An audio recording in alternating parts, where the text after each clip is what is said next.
오후의 시작, 세상의 모든 정보. 안녕하세요, 아나운서 임지웅입니다.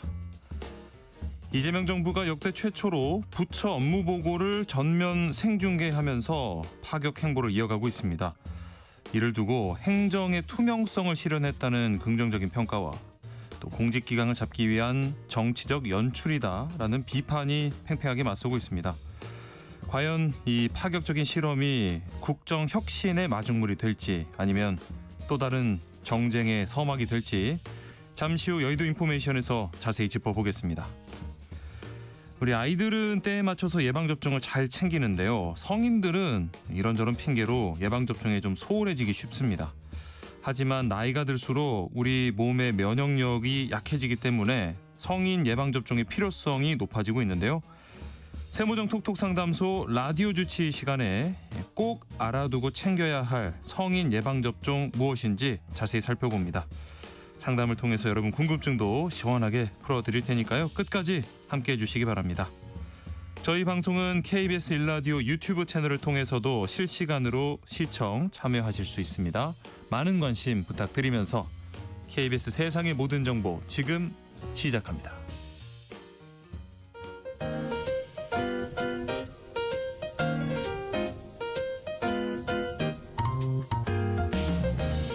정신없이 바쁜 하루 놓치면 안 될 경제 사회 분야 뉴스를 한 번에 정리해드립니다. 하프타임 뉴스.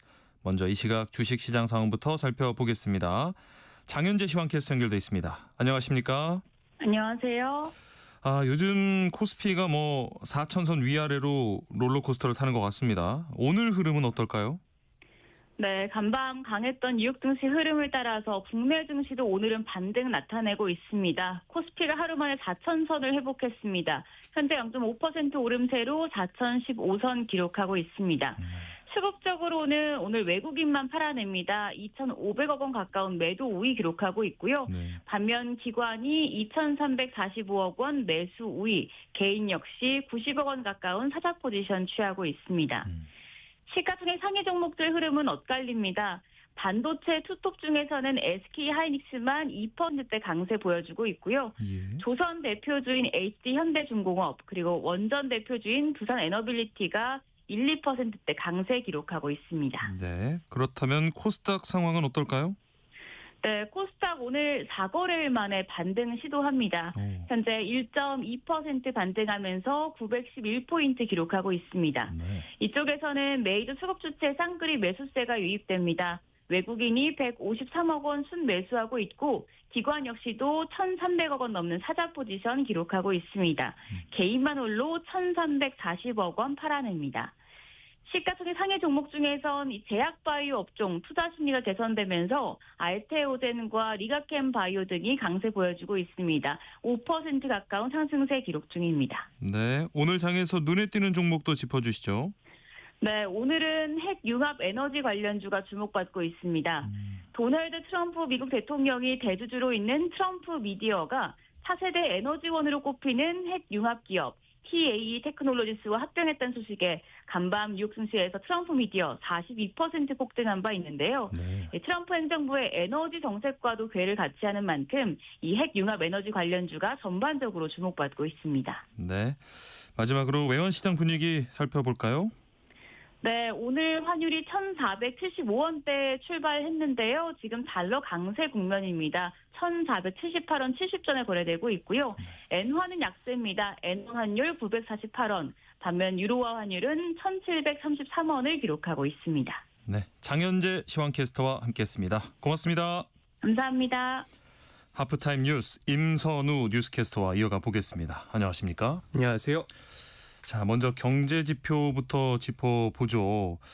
이 생산자 물가가 또 올랐는데 고환율 영향을 역시나 피해갈 수 없었다고요? 네, 도통 잡히질 않는 고환율 영향이 본격적으로 우리 일상까지 번지기 시작하는 모습인데요. 생산자 물가 지수가 벌써 석 달째 오름세를 이어가고 있습니다. 품목별로 보면 농산물은 내린 반면에 공산품이 특히 많이 뛰었고 석탄, 석유 제품은 2년 2개월 만에 최대폭으로 올랐는데요. 같은 기간 이 국제유가가 내려갔는데도 환율 때문에 가격이 뛰었다고 합니다. 네. 그런데 이 생산자 물가 흐름을 좀 눈여겨봐야 하는 이유가 있을 있을까요? 네, 이 생산자 물가 흐름을 쉬이 넘길 수 없는 게 보통 한두 달가량 시차를 두고 소비자 물가에 반영이 되기 때문인데요. 아, 네. 일종의 미리 보기라고 생각하시면 되겠습니다. 앞서 짚어본 10월, 11월 소비자 물가도 이 고환율 영향으로 이미 뛰었는데 지금과 같은 추세라면 물가 오름세는 더 가팔라질 수 있다는 뜻으로 해석할 수 있겠죠. 실제로 이 같은 흐름 때문에 생산자 물가와 수입 물가를 합쳐서 산출한 11월 국내 공급 물가도 전월보다 올랐는데 지난 7월 이후 5개월 연속으로 상승세를 이어가고 있을 만큼 참 걱정이 앞서는 소식입니다. 네. 뭐 정부 역시도 이 환율 잡기에 안간힘을 쓰고 있는데 대통령실은 기업들을 불러서 얘기도 했어요. 네, 김용범 정책실장이 어제 7대 수출 기업들을 불러 모아서 협조를 구한 것으로 전해지는데요. 네. 원화 약세 상황으로 작은 이익을 보려고 하지 말아달라 당부하면서 환차익 단속에 나섰습니다. 예. 이 자리엔 삼성전자와 SK, 현대차, LG, 롯데, 하나오션, HD, 현대중공업의 최고 재무관리자들이 참석했는데 네. 김 실장은 모두 발언에서 현재 원달러 환율 상승으로 인한 외환시장 불안이 만만치 않다 강조했다고 하는데요. 네. 보통 때보다 시장이 얕은 상황인데다 특히 연말 해외 외환시장이 연휴로 닫히면서 변동폭이 더 커질 수 있다는 점도 언급됐다고 합니다. 네. 그러면서 홍콩이나 싱가포르 같은 외국 금융시장에서 원화 약세가 오래 갈 것으로 전망하고 원달러 환율 상승에 베팅하고 있다는 점을 언급하기도 했는데 기업들이 그럴 것이라 생각하지 않는다면서도 오해받지 않도록 해달라, 네. 작은 이익을 보려 하지 말고 본업에 충실해달라 요청한 것으로 전해집니다. 네. 그러면 기업 측 반응은 어떤가요? 네, 보도를 종합해보면 참석한 기업 7곳 중 3곳이 발언을 했는데 네. 한 기업은 일부 환해지용 외환을 국내 시장에 내놓는 방향으로 외화를 운용하겠다는 뜻을 밝혔다고 합니다만 네. 다른 기업들은 뚜렷하게 외화 국내 환율에 긍정적인 의견을 비치진 않은 것으로 전해집니다. 네. 문신학 차관은 다음 주 초 각 개별 기업들과 만남을 갖고 내년 해외 투자 규모 또 환해지 전략 등을 구체적으로 파악한 뒤에 외환시장 안정을 위한 협조를 요청할 계획이라고 하는데요. 속된 말로 약발 안 먹히는 이 고환율에 외환당국의 대응 기조도 기존 변동성 완화를 넘어서 환율 레벨 관리 가능성까지 공식적으로 시사하는 등 한층 적극적으로 전환되고 있습니다. 네. 뭐 정부는 그래서 달러 공급을 늘려서 외환 수급에 또 안정을 꾀하기로 했다고요. 네, 외환시장 안정에 그야말로 총력전에 나서는 모습인데요. 빠져나가는 달러를 막는데 그치지 않고 이제는 달러 유입을 늘리기 위해서 각종 외환 규제를 적극적으로 풀고 있습니다. 네. 금융기관의 외화 대항 능력을 점검하는 외화 유동성 스트레스 테스트와 관련한 감독상 조치를 내년 6월까지 한시적으로 유예하기로 했는데요. 예. 은행들이 불안 때문에 외화를 쌓아두기보다 외환 시장에 더 공급하도록 유도하겠다는 취지라고 합니다. 이에 따라서 외국계 은행 국내 법인의 선물환 거래 한도는 자기 자본의 75%에서 200%로 확대가 되고요. 수출 기업은 앞으로 설비 투자뿐만 아니라 운영 자금 목적 외화 대출도 허용된다고 합니다. 예.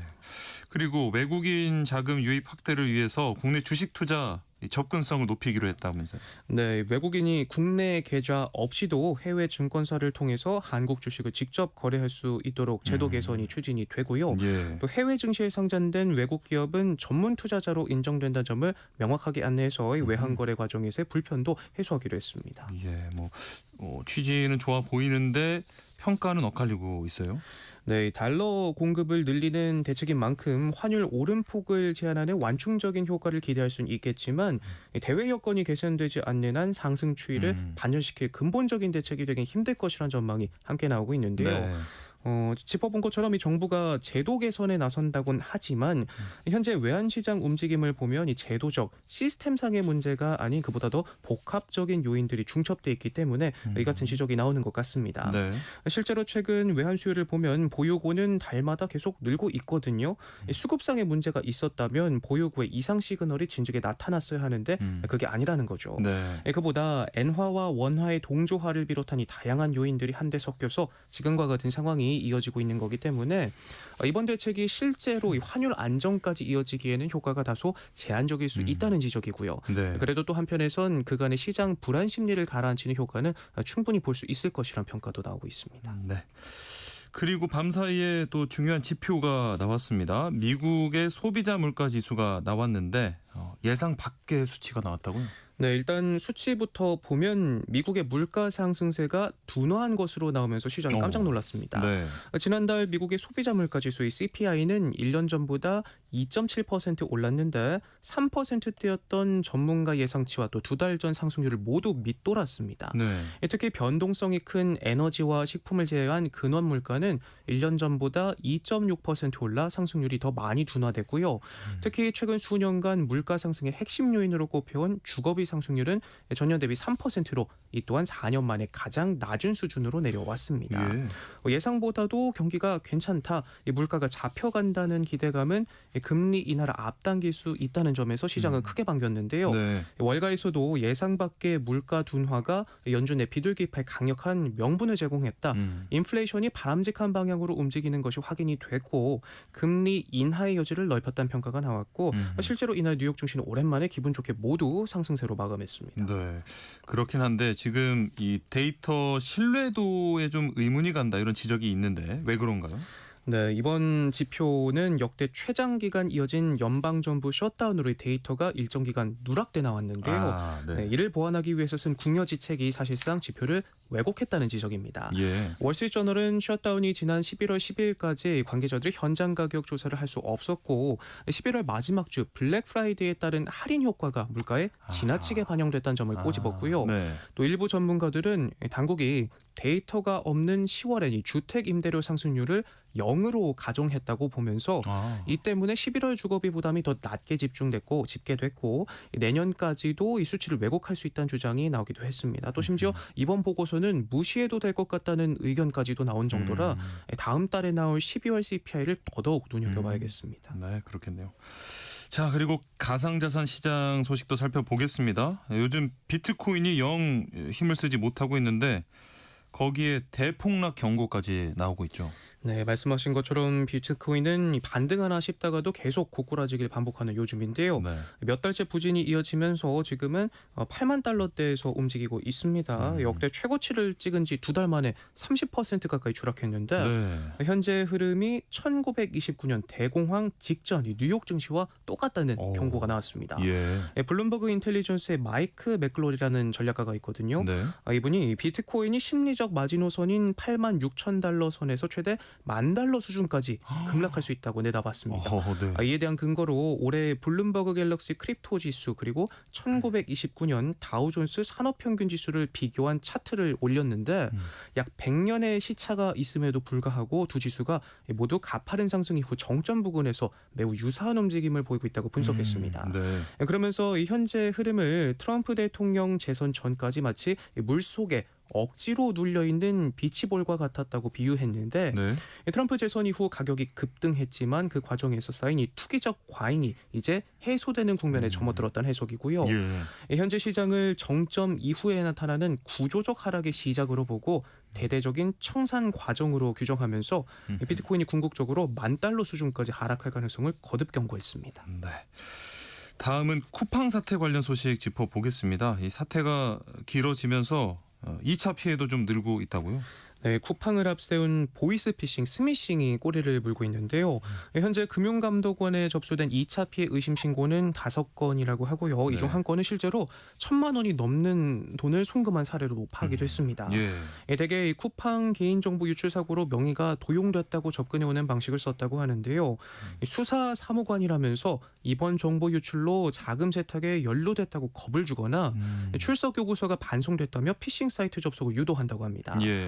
대포 통장이 개설됐으니 도용 피해자임을 입증하기 위해서 자산 검수를 해야 한다는 명목으로 돈을 요구하면서 사기범에게 돈을 보내는 경우가 생긴 걸로 보이는데요. 네. 금감원은 소비자 경보를 경고로 한 단계 높이면서 특히 법원이나 검찰, 경찰, 또 우체국 같이 특정 사이트나 링크 접속, 앱 설치를 요구한다면 100% 보이스피싱이라고 거절해야 한다 당부했습니다. 네. 이렇게 실제 금전적인 피해까지 확인이 된 만큼 세모전 가족분들도 이 사기 수법 잘 보시고 주의하셔야겠습니다. 네. 자, 마지막 소식 보겠습니다. 예약을 해놓고 현장에 나타나지 않는 이 노쇼 피해를 막기 위해서 정부가 나섰다고요? 네, 연말 약속도 많고 하다 보니까 특히 더 주의 깊게 살펴봐야 할 소식 같은데요. 정부가 노쇼 피해를 막기 위해 위약금 기준을 대폭 강화했습니다. 식당 종류마다 조금씩 다른데 네. 일본식 코스 요리 오마카세나 파인다이닝 같은 고급 레스토랑 같은 경우에는 네. 위약금이 기존 10% 이하에서 40% 이하로까지 높아졌는데요. 네. 식재료를 당일에 준비해야 해서 피해가 큰 만큼 예약 기반 음식점이라는 유형으로 따로 분류가 되고요. 네. 일반 음식점의 경우에도 20% 이하로 정할 수 있게 했습니다. 또 일반 음식점이라고 하더라도 단체 예약처럼 특수한 경우에는 마찬가지로 예약 기반 음식점으로 볼 수 있다고 하는데 네. 다만 예약 기반 식당은 사전에 소비자에게 문자 메시지 등 알아보기 쉬운 방법으로 안내한 경우에만 가능하다고 하고요. 예. 또 지각도 노쇼로 보려면 이 역시도 사전에 고지돼야 한다고 하니까요. 잘 챙기셔야겠습니다. 네. 하프타임 뉴스 여기까지 하겠습니다. 지금까지 임선우 뉴스캐스터와 함께했습니다. 고맙습니다. 고맙습니다. KBS 라디오 세상의 모든 정보 함께하고 계신 지금 시각 12시 36분입니다. 이 시각 교통정보 알아보겠습니다. 오전 정체는 돌발 구간 중심으로 이어졌는데요. 오늘은 금요일인 만큼 오후 정체가 심하겠습니다. 서울 시내 내부순환로 성산대교 방면으로 홍제램프 부근 1차로에서는 사고를 처리하고 있어서 부근으로 차량들 서행합니다. 강변북로에서는 구리 쪽으로 가양대교부터 반포대교 사이로 더딘 흐름 길게 이어지고 있고요. 더 가서 영동대교 부근에서는 사고가 나면서 2차로를 막고 처리하고 있습니다. 경부고속도로 서울 방면으로 안성분기점 부근에 서 있던 고장난 차는 이제 갓길로 치워졌습니다. 하지만 이 안성 일대로 속도 많이 떨어져 지나고요. 더 가서도 안성분기점에서 안성휴게소 사이와 이후로는 양재부터 반포 사이로 더디게 지납니다. 그 밖에 중부 내륙고속도로 창원 쪽으로는 여주분기점에서 감곡 사이 정체가 10km로 길어져 있습니다. KBS 교통정보센터에서 김민희였습니다.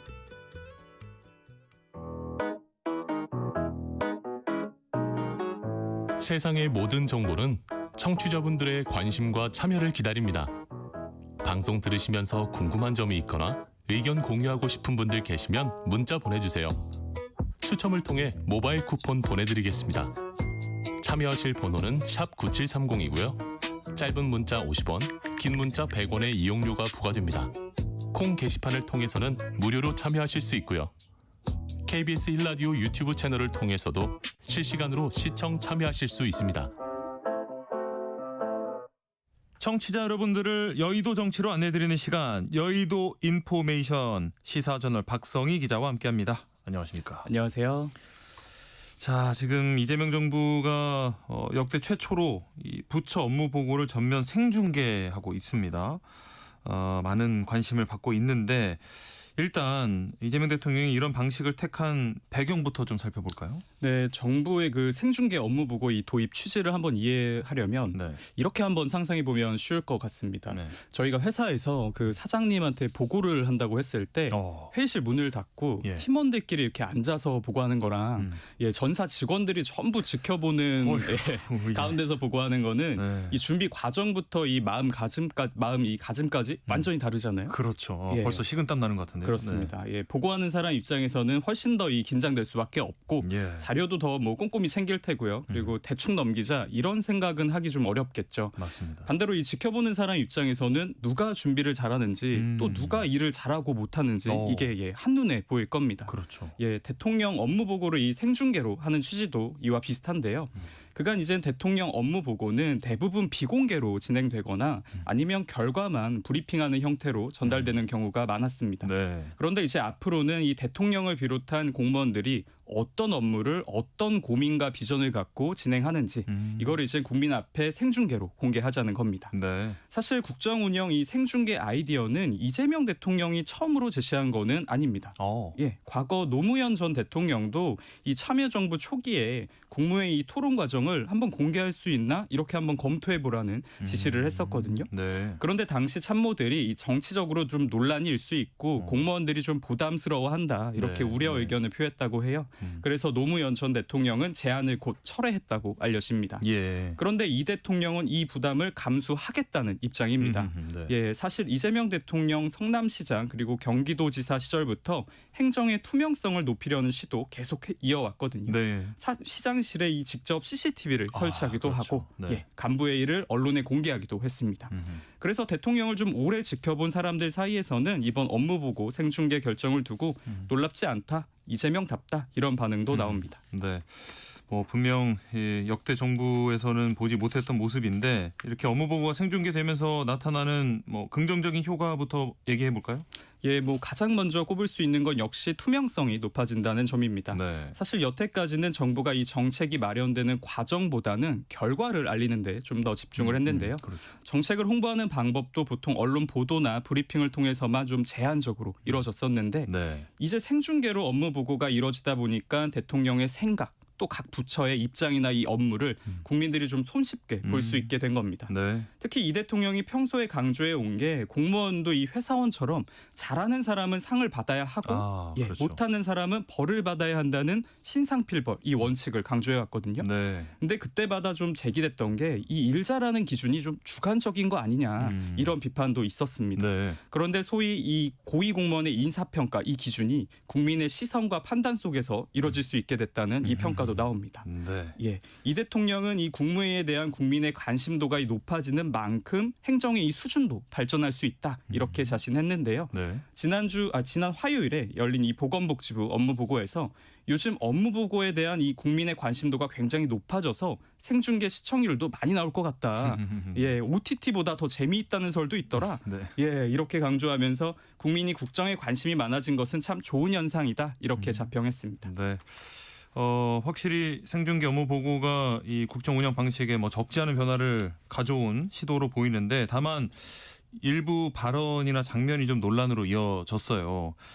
생중계 업무 보고가 갖는 뭐 한계나 부작용 우려하는 목소리도 많죠. 예, 아무래도 이 대통령의 발언이 좀 여과 없이 전달되다 보니까 몇몇 장면들이 좀 논란을 불렀습니다. 네. 먼저 이 동북아 역사재단 업무 보고에서 이 대통령이 이른바 이 환단고기를 믿는 사람들을 가리키는 환빠라는 단어를 직접 언급했습니다. 예. 예, 그러면서 이사장에게 이들이 왜 저런 주장을 하게 됐는지를 좀 연구해야 된다. 증거가 없는 건 역사가 아니냐? 이렇게 물어봤는데요. 네. 그런데 이 고조선 이전 시대를 주로 다루는 이 환단고기를 역사학계는 위서로 규정하고 있습니다. 네. 예, 이 탓에 이제 학계와 야권 일각에서 대통령의 이 역사 인식을 좀 문제 삼으니까 대통령실이 좀 뒤늦게 이거는 대통령이 동의한 취지가 아니다 이렇게 해명을 내놨습니다. 네. 또 그제 보건복지부 업무 보고에서는 이른바 탈모 논쟁이 불거지기도 했는데요. 네. 예, 이 대통령이 탈모 치료제와 관련해서 옛날에는 탈모를 미용이라고 봤는데 요새는 생존의 문제로 받아들이는 것 같다 이렇게 말을 했습니다. 네. 예, 건보 적용이 좀 가능한지 한번 검토해 보라는 주문이었는데 이후 의료계에서는 이 재정 부담과 건보 적용의 이 우선순위를 둘러싼 논쟁이 이어지고 있는 거죠. 예. 예, 또 업무 보고 과정에서 대통령과 기관장의 공개적인 충돌이 벌어지기도 그렇죠. 했습니다. 네. 예, 이학재 인천공항공사 사장에게 책에 이 달러를 숨겨가는 불법행위 대응 방안 그리고 이 해외 공항 사업의 전망 등을 물었습니다. 네. 그런데 이 대통령이 이 사장의 답이 좀 마음에 안 들었는지 저보다 좀 아는 게 없는 것 같다. 예, 사장님이 말이 참 길다. 이렇게 네. 공개적으로 질책을 했습니다. 이후 이학재 사장이 SNS를 통해서 반박 입장을 내놨거든요. 예, 여기에 여야까지 참전하면서 행정 영역에서의 이 갈등이 정치권으로 점점 번져가는 모습입니다. 네. 자, 이번 업무 보고에 대한 정치권 반응도 좀 살펴보겠습니다. 이 야당에서는 뭐 수위 높은 비판 메시지를 내놨어요. 네, 야당은 이번 생중계 업무 보고 방식이 좀 불필요한 정쟁을 키울 수 있다. 이 점을 집중적으로 문제 삼고 있습니다. 국민의힘 최보윤 수석 대변인은 어제 논평에서 업무 보고는 흥행을 위한 콘텐츠가 아니라 정책의 이 성과와 실패를 점검하고 그리고 국정의 방향을 바로잡는 엄중한 자리다 이렇게 강조했는데요. 네. 특히 이 대통령이 업무 보고를 이 OTT보다 재밌다 이런 식으로 평가한 것을 두고 국정을 이 책임의 영역에서 쇼의 영역으로 밀어내고 있다 이렇게 비판했습니다. 네. 또 이 대통령의 이 좀 직설적인 이 화법 자체가 공직사회의 이 경직성을 오히려 더 높일 수 있다 이런 우려도 나옵니다. 네. 예, 유정복 인천시장은 SNS를 통해서 이 생중계 방식이 계속될 경우에 공직사회가 이 대통령의 질책을 피하기 위해서 아부와 보신주의에 좀 빠질 수 있다.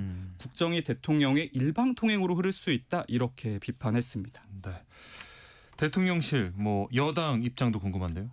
대통령실은 이 국정 운영의 투명성을 높이려면 이 정도의 부담이나 잡음은 불가피하다는 입장입니다. 네. 생중계 이 실보다는 득이 확실히 더 크다는 건데요. 강유정 대통령실 대변인은 어제 한 방송에 출연해서 업무보고 생중계는 대통령 스스로가 감시의 대상이 되겠다는 것이다. 생중계 위험 부담 물론 있지만 과정 중심의 이 행정이 이재명 정부의 핵심적인 철학이다. 이렇게 강조했습니다. 네. 여당에서도 이런 대통령실의 인식 공유하는 분위기입니다. 이현주 민주당 이 최고위원 최근 한 방송에 출연했는데 생중계 업무보고를 두고 이재명 대통령 이후에 이 정치 지도자의 이 상이 바뀌고 있다. 이제는 대통령도 업무 능력이 있어야 하고 실력이 있어야 한다. 이렇게 말을 했습니다. 네. 다만 좀 취재에 따르면 대통령실 일부 참모들 중에는 생중계 이 업무 보고를 좀 우려하는 이들도 있다고 해요. 특히 안보나 국방, 이제 외교 관련 업무 보고 같은 경우에는 보안성 측면에서 좀 문제가 될 수 있다. 그렇죠. 이런 의견이 나왔다고 합니다. 네. 그럼에도 이 대통령의 이 업무 보고 생중계에 대한 이 추진 의지가 워낙 강력합니다. 오늘은 법무부와 검찰청으로부터 생중계 업무 보고를 받는데요. 네. 향후에는 이 보고 성격에 따라서 공개 범위를 좀 조정하거나 아니면 방식에 변화를 주는 형태로 제도가 정착될 가능성도 함께 거론되고 있습니다. 네. 자, 다음으로 국민의힘 이야기로 건너가 보겠습니다. 최근 국민의힘 당무감사위원회가 김종혁 전 최고위원에 대해서 당원권 2년 정지, 중징계를 권고하면서 지금 계파 갈등이 다시 좀 수면 위로 떠오르는 모습인데요. 이번 논란 배경부터 짚어볼까요? 네, 지난 화요일이죠. 국민의힘 당무감사위원회가 김종혁 고양시병 이 당협위원장에 대해서 당원권 정지 2년의 이 중징계를 당윤리위원회에 권고했습니다. 당무감사위는 검사처럼 구형을 한 것이고요. 최종 판단은 이 판사 역할을 하는 당윤리위가 내리게 됩니다. 네. 아직 확정된 징계는 아니지만 이 징계 권고의 수위가 굉장히 세다. 이런 관측 평가가 야권 안팎에서도 나오고 있습니다. 네. 당무감사위는 주로 이 김 위원장이 윤석열 전 대통령과 이른바 윤어게인 세력을 비판했던 발언을 집중적으로 문제 삼았습니다. 일례로 김 위원장이 이 부정선거론을 주장하는 당원들을 향해서 망상 바이러스를 퍼뜨리고 있는 극단적인 사람들이다 이렇게 비판을 하고 또 일부 친윤계 의원들을 향해서 언더 찐윤이다 이렇게 표현을 했는데 이게 이제 사실상 당원과 의원을 향한 모욕이라는 거죠. 또 종교 차별적인 발언을 했다 이런 이유도 당무감사위는 내놨습니다. 김 위원장이 통일교와 이 신천지의 국민의힘 단체 입당 의혹을 비판하면서 극우와 이 사이비 교주 병령을 받아 이런 표현을 쓴 적이 있는데 이게 이제 특정 종교에 대한 비난이라는 거죠. 징계를 권고한 이호선 당무감사위원장은 브리핑을 통해서 김 위원장의 이 발언은 일반적인 이 비판이 아니라 낙인 찍기에 해당한다. 정치적인 반대자를 비인간화했다 이렇게 지적했습니다. 네. 이번 징계 권고를 두고 김종혁 전 최고위원뿐만 아니라 친한계 전반에서 반발이 좀 거세게 나오고 있는데 어떤 점을 문제 삼고 있나요? 마침 징계가 나온 당일에 제가 김종혁 위원장과 이 저녁에 통화를 했거든요. 징계 권고 이 정도 수위 예상하셨냐 이렇게 물어보니까 좀 허탈하게 웃으면서 어이는 없는데 사실 뻔한 결과였다. 이렇게 덤덤하게 답을 하더라고요. 사실 김종혁 위원장 이미 윤리위에서 같은 사안으로 주의 처분을 받았었거든요. 그렇죠. 그런데 이걸 지난달에 당무감사위가 다시 조사하겠다고 나선 건데 이때 이미 김 위원장의 표현대로면 유죄라고 이미 못 받고 조사를 시작했다는 겁니다. 김 위원장은 이번 조사를 주도한 이 이호선 위원장에 대한 좀 강한 불신을 드러내기도 했는데요. 소위 부정선거를 주장하고 이 계엄을 옹호한 전력이 있다는 거죠. 한마디로 극우 인사라는 겁니다. 김 위원장은 이호선 위원장을 앉힌 장동혁 대표가 정치적으로 좀 책임을 져야 된다. 만약에 윤리위가 나에 대한 이 징계를 확정하면 법원에 가처분 신청을 낼 것이다. 이렇게 반발했습니다. 또 친한계는 친윤계가 당무감사위를 앞세워서 사실상 이 탄핵 찬성파 정적을 좀 제거하려는 거 아니냐 이렇게 의심하고 있습니다. 친한계로 분류되는 국민의힘의 박정아 의원 어제 한 라디오에 나왔는데 김종혁 징계를 통해서 어느 정도의 여론이 좀 형성이 되는지 그리고 반발이 어느 정도인지를 좀 보고 이를 다리 삼아서 한동훈 전 대표의 당원 게시판 논란 이 징계까지 가려고 하는 거 아니냐 이렇게 의심하기도 했습니다. 그러면 당무감사위원회나 당 지도부는 어떤 입장입니까? 당무감사위와 당 지도부는 이번 조치가 이 개파의 문제가 아니라 해당 행위에 대한 원칙적인 대응을 하고 있는 것이다. 이렇게 강조하고 있습니다. 예. 장동혁 국민의힘 대표 그제 기자들과 만났는데 김종혁 위원장에 대한 이 중징계 권고를 두고 밖에 있는 적 50명보다 내부의 적 1명이 더 무서운 거다. 네. 이렇게 밝히면서 당무감사의 결정에 좀 힘을 실었습니다. 또 김 위원장의 징계 결정이 뭐 당의 화합이나 확장에 방해가 된다는 주장 이거는 동의하기 어렵다. 예, 이렇게 선을 그었는데요. 네. 당무감사위 역시 이번 징계가 특정 계파를 겨냥한 것이 아니라 당의 질서를 바로 세우기 위한 판단이라는 입장입니다. 예. 예, 감사의 결과를 흔드는 반발이 계속될 경우에는 추가 징계를 권고할 수도 있다. 예, 이렇게 경고했는데요. 네. 이호선 위원장 지난 15일에 개인 블로그에 의미심장한 글을 하나 남기기도 했습니다. 예. 소가 본래 들이받는 버릇이 있다. 예, 단속하지 않아서 사람을 소가 받아 죽인다면 그 소는 돌로 쳐 죽일 것이다. 예, 이런 글을 남겼습니다. 네. 사실 이거는 성경 구절을 인용한 건데 정치권에서는 이 사실상 이 들이받는 소가 친한계를 겨냥한 거 아니냐. 그리고 돌로 친다는 말이 이 징계를 말하는 거 아니냐. 이런 해석도 나오고 있습니다. 네. 그런데 뭐 지금껏 친한계하고 각을 세운 친윤계 내부에서도 이번 당무위 행보에 대해서 좀 불만의 목소리가 나온다고요? 네, 흥미로운 대목은 이번 징계 권고를 두고 친윤계 전반이 뭐 일사불란하게 당무감사위에 힘을 싣는 분위기는 아니라는 점입니다. 네. 예, 아무래도 이 징계 시기와 정치적인 파장을 좀 우려하는 목소리가 일부 나오고 있는데요. 예. 대표적으로 나경원 의원이 최근 한 라디오 인터뷰에서 김종혁 위원장 이 징계 권고와 관련해서 시기적으로 적절했을까 싶다 이렇게 좀 아쉬움을 표했습니다. 예. 예, 나 의원은 지금이 이 대여 투쟁에 당력을 모아야 할 이 시점인데 이런 조치가 좀 전선을 분산시킬 수 있다. 이 점을 우려한 건데요. 네. 나아가 지난 대선에서 한동훈 전 대표와 충돌했던 이 대표적인 친윤계 인사죠. 김문수 전 고용노동부 장관이 예. 한동훈 전 대표를 좀 변호하고 네. 치켜 세우는 이례적인 장면이 연출되기도 했습니다. 예. 김 전 장관은 그제 국민의힘 이 수도권에 전현직 당협위원장 모임에 참석해서 한동훈 전 대표의 손을 잡고 네. 우리 당의 아주 귀한 보배다. 예, 우리 당에서 우리 보배를 자른다고 한다. 허허. 예, 다른 데 나간다고 해서 우리가 영입해야 할 사람이다 오히려. 내년 지방선거까지 하나로 뭉쳐야만 이길 수 있다. 이렇게 강조했습니다. 네. 이 국민의힘 개파 갈등이 다시 격화되는 모습인데 앞으로 이 당내 지형에 영향을 줄 변수 뭐가 있을까요? 한 1분 정도 남았네요. 네, 결국 한동훈 전 대표 겨냥한 이 당원 게시판 논란 조사 결과 네. 이 징계 수위가 어떻게 나오느냐에 따라서 개파 갈등의 양상이 전혀 달라질 것으로 보입니다. 아무래도 한 전 대표 내년에 이젠 지방선거나 보궐선거 출마 가능성 유력하게 점쳐지고 있거든요. 예. 그런데 만약 이 지방선거 전에 당무감사이나 윤리위 조사를 통해서 한 전 대표의 이 당원권이 만약에 정지되는 상황이 오면 네. 국민의힘 내용이 걷잡을 수 없이 커질 수 있다. 이런 전망도 나오는 겁니다. 네. 일단 마침 어제 제가 한동훈 전 대표를 만났습니다. 예. 예, 이번 논란에 대해서 물어보니까 지금 얼굴 맞대고 싸울 때가 아니라 어깨를 맞대고 여당이랑 싸울 때인데 예, 이렇게 말하면서 굉장히 좀 답답해 하더라고요. 네. 또 성 밖에 있는 사람들과 싸우려는 걸 자꾸 방해하면서 에너지를 얻는 세력이 있다면서 조직적인 이 친한계 탄압을 의심했습니다.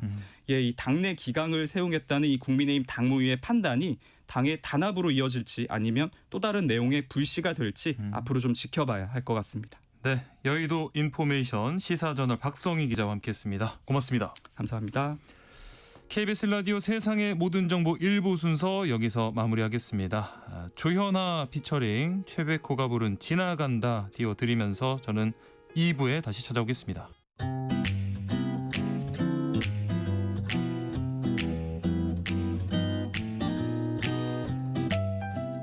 안녕하세요. 바른말 고운말입니다. KBS 1텔레비전에서 방송되고 있는 우리말 겨루기에서 나왔던 문제를 짚어보겠습니다. 오늘은 제시되는 뜻풀이에 해당하는 표현을 맞히는 것입니다. 보거나 들은 것을 오래 기억하는 힘이 있다 라는 뜻도 있고 썩 영리하고 재주가 있다 라는 뜻도 있는 내음절로 된 형용사는 무엇일까요? 출연자의 답에 명석하다, 영특하다, 총명하다가 있었는데요. 이 중에서 정답은 총명하답니다. 이 말은 보통 썩 영리하고 재주가 있다는 뜻으로 많이 사용해서 아이가 하나를 가르쳐주면 열을 알 만큼 총명하다 같이 사용합니다. 그런데 보거나 들은 것을 오래 기억하는 힘이 있다라는 뜻으로 쓰이면 아들은 어려서부터 총명하여 한 번 들은 얘기는 잊지 않았다 같이 표현할 수 있지요. 총명이 둔필만 못하다라는 속담이 있습니다. 이는 아무리 기억력이 좋더라도 못난 글씨일망정 그때그때 적어두는 것만 못하다는 뜻으로 무엇이나 틀림없이 하려면 적어두는 것이 중요함을 비유적으로 이르는 말입니다. 참고로 출연자의 답에 나왔던 영특하다는 남달리 뛰어나고 훌륭하다라는 뜻이고 명석하다는 생각이나 판단력이 분명하고 똑똑하다라는 뜻입니다. 지금까지 바른말 고운말 아나운서 국혜정이었습니다.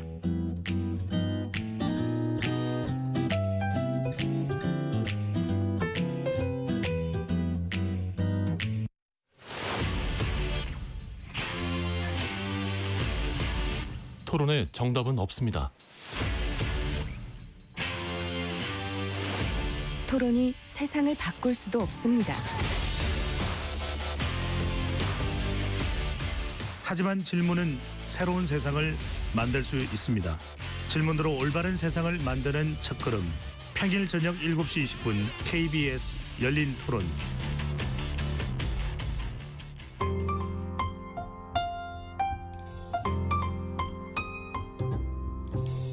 어떤 하루 보내고 계신가요? 눈코 뜰 새 없이 바쁘게 지나가는 한 주. 따뜻한 시선으로 하루를 마무리합니다. 당신을 위한 지식 쉼터. 오늘 밤 일라디오. 월요일부터 금요일. 매일 밤 10시 5분에 시작합니다.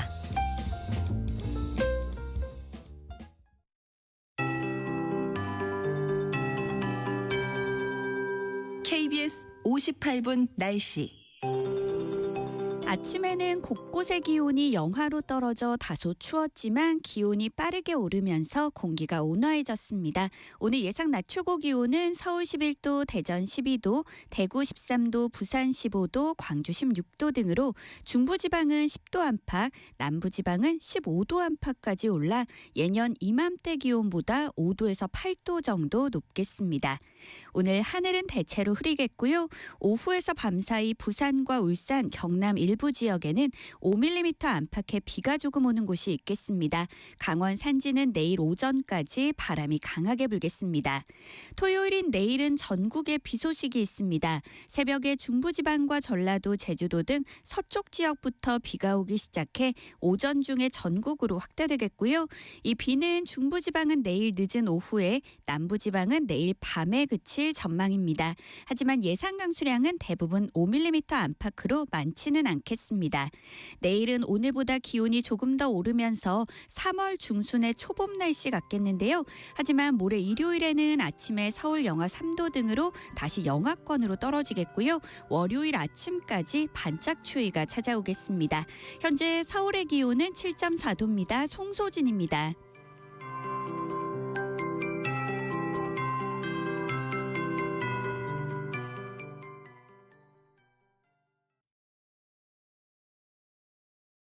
정성을 다하는 국민의 방송 KBS가 한시를 알려드립니다. AM 711kHz, FM 97.3MHz, KBS 1라디오입니다. HLKA.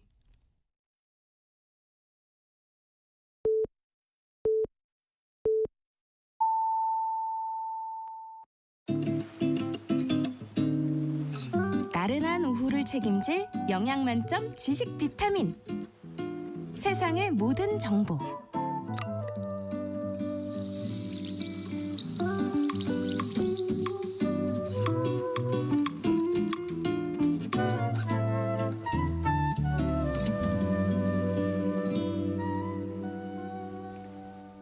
KBS 라디오 세상의 모든 정보 2부 시작합니다. 2부에서는 정치, 국제 이슈를 전해드리는 오늘의 뉴스와 청취자 여러분들의 작은 궁금증도 신속 정확하게 해결해드리는 세모정 톡톡 상담소 금요일 코너 라디오 주치의가 있습니다. 아이들 예방접종과 다르게 소홀해지기 쉬운 성인 예방접종에 대해서 오늘 알아보는데요. 반드시 맞아야 하는 성인 예방접종은 무엇이고 또 주의해야 할 점은 무엇인지 자세히 살펴보겠습니다. 관련해서 궁금한 점 있으신 분들 미리 문자 보내주시면 오늘 상담도 해드리고요. 추첨을 통해서 커피와 베이글 모바일 쿠폰도 보내드리겠습니다. 문자 보내실 곳은 샵 9730번입니다. 짧은 문자는 50원, 긴 문자는 100원의 정보 이용료가 있고요. 콩 게시판에선 무료로 참여하실 수 있습니다. 그럼 먼저 라디오 정보센터 뉴스 전해드립니다.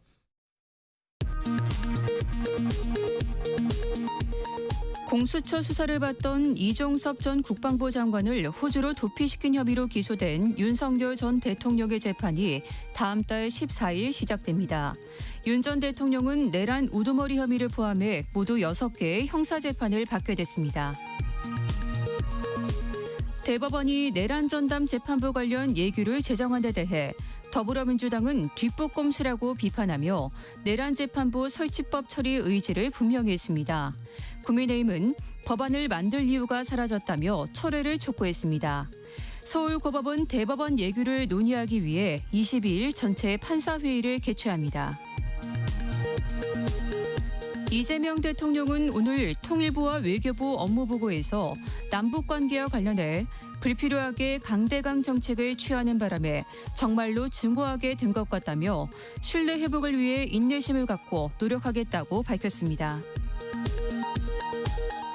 통일교 금품수수 의혹을 받는 여야 정치인 가운데 처음으로 전재수 민주당 의원이 피의자 신분으로 경찰에 출석했습니다. 전 의원은 불법 금품수수는 없었다며 혐의를 거듭 부인했습니다. 검찰의 관봉권 띠지 분실 사건을 수사하는 안권섭 특검팀이 한국은행을 대상으로 수색 검증 영장 집행에 나섰습니다. 띠지 분실 사건은 KBS 보도로 뒤늦게 알려졌습니다.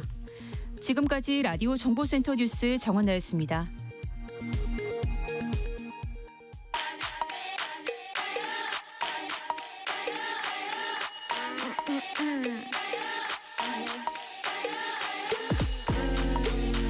혹시 뉴스 빠뜨리셨나요?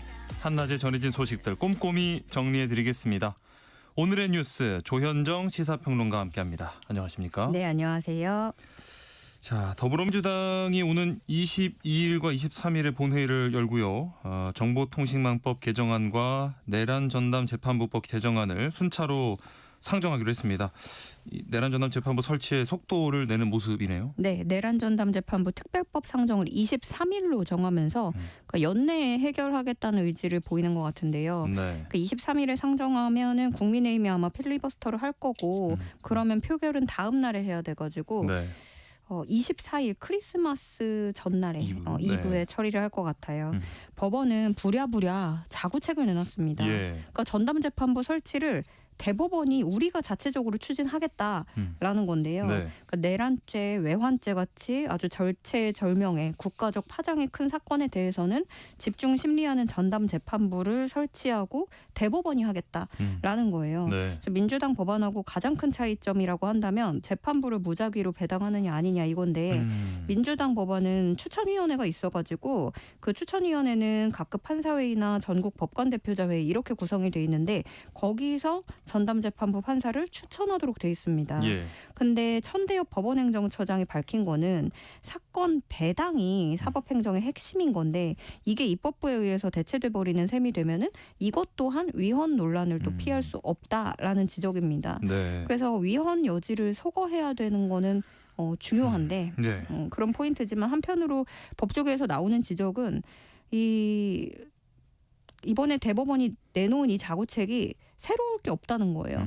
그러니까 예를 들어서 주요 사건 맡은 재판부한테 새로운 건을 배당하는 거를 중지하는 예규 내용 들어있는 건데 이거 이미 다 하고 있다는 거예요. 그래서 대법원이 궁여지책으로 이름만 전담재판부라고 내놓고 그런 식으로 만들려고 한 건 아니냐라는 지적도 나오는데 헌법연구관 출신 노희범 변호사는 법원이 신뢰를 잃기 전까지는 아무런 조치도 안 하다가 위헌성을 제거한 전담재판부가 현실화될 것 같으니 마지못해 입법을 회피하려는 의도처럼 보인다 이런 지적을 하기도 했습니다. 네.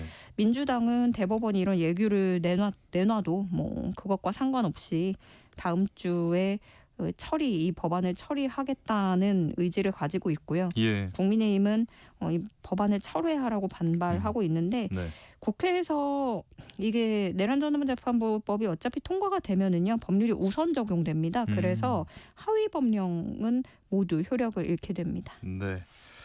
자, 어제 윤석열 전 대통령이 처음으로 군사법원 재판에 출석했습니다.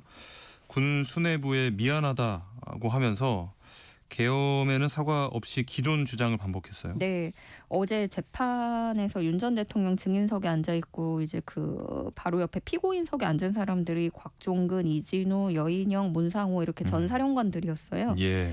네, 윤 전 대통령이 이날 군사법원에 이렇게 처음 와가지고 신문 과정에서 군 검찰하고 날선 신경전을 보이기도 했거든요. 네. 재판 시작부터 뭐라고 이렇게 얘기를 했냐면 검찰 측이 위증 혐의로 기소를 남발하고 있다. 그래서 나는 오늘 어떤 질문에 대해서도 기본적으로 증언을 거부하겠다. 뭐 이렇게 선언하기도 했어요. 네. 그래서 도중에 윤 전 대통령은 이런 군 간부들 내가 아는 사람들하고 경찰 관계자들이 법정에 나오는 걸 보니 참 안타깝다. 제가 내린 결정에 따라서 일을 한 사람들인데 참 미안하다. 이렇게 언급을 했습니다. 네. 그러면서 뭐 구치소로 돌아가서 상당히 밤 늦게까지 기도를 많이 했다. 이런 얘기도 했는데요. 그렇지만 비상계엄 선포에 대한 사과는 없었고 이번에도 역시나 그런 무도한 야당의 행태를 알리기 위한 호소적인 계엄이었다라고 기존 주장을 되풀이했습니다. 예. 그리고 윤 전 대통령은 본인이 그 김용현 전 장관 통해서 그 국회하고 선관위에 군을 투입하라고 지시한 거는 인정을 했는데 그러면서도 정치인을 체포하라고 하거나 뭐 국회 계엄 해제 표결을 방해하거나 총기 사용을 승인했다 이런 거에 대해서는 모두 사실이 아니라고 반박을 했고요. 특히나 그 정치인 14명 체포조 명단에 대해서는 본인이 윤 전 대통령 본인이 보도를 보고 김용현 전 장관한테 물어봤더니 네. 본인이 지시했다더라. 그러니까 김용현 전 장관이 지시를 했다더라. 이렇게 또 얘기를 하면서 네. 그래서 본인은 불필요하고 쓸데없는 짓을 도대체 왜 했냐라면서 김용현 전 장관이 질책했다고 주장했습니다. 네. 자, 그리고 어제 헌법재판소는 이 조지호 경찰청장을 파면했습니다. 이게 탄핵 소추되고 1년도 더 지나서 나온 결과죠. 네. 그 국회가 탄핵 소추한 게 작년 12월이었어요. 니까요. 네. 371일 지났습니다. 네. 경찰청장이 국회 탄핵 소추로 파면된 건 헌정사상 처음 있는 일이고요. 네. 이번에 재판관 9명의 전원일치 의견으로 탄핵 소추를 인용하는 결정이 났습니다. 예. 파면 효력은 그 즉시 발생을 했기 때문에 조지호 청장은 바로 직위를 잃었고요. 예. 헌재는 그 비상계엄 당시에 조지호 청장이 국회를 봉쇄하고 출입 통제를 지시해서 국회의원들이 담장을 넘어가야 했거나 아예 못 들어가고 본회의도 그래서 지연됐다. 이렇게 헌재는 판단을 했습니다. 네. 조지호 청장 본인은 우발 상황 대비를 위해서 국회에다가 경찰력을 배치를 한 거다 이런 주장을 했는데 받아들여지지 않은 거고요. 예. 또 국회의원 체포 지시를 거부하고 의원들의 월담을 본인은 사실상 방치하는 방식으로 항명을 해서 오히려 계엄 해제에 기여했다라고 주장했지만 그것도 인정하지 않았습니다. 네. 이날 선고로 이제 헌재는 불법 계엄 관련한 탄핵 심판 사건 1년 만에 모두 매듭지었습니다. 윤 전 대통령 뭐 아시다시피 파면이 됐고, 네. 네, 박성재 전 법무장관하고 한덕수 전 총리는 탄핵 소추 기각이 된 거였고요. 그렇죠. 네. 그렇지만 결과가 1년이 넘게 걸렸어요. 근데 이렇게 자리를 비우는 사이에 경찰 조직은 사실 수장이 없었고. 조지호 전 청장은 억대 연봉을 받고 있었습니다. 네. 올해 초부터 지난달까지 매달 1,000만 원 넘는 월급 받아왔었는데요. 연봉으로 계산하면 1억 6천만 원 수준이고요.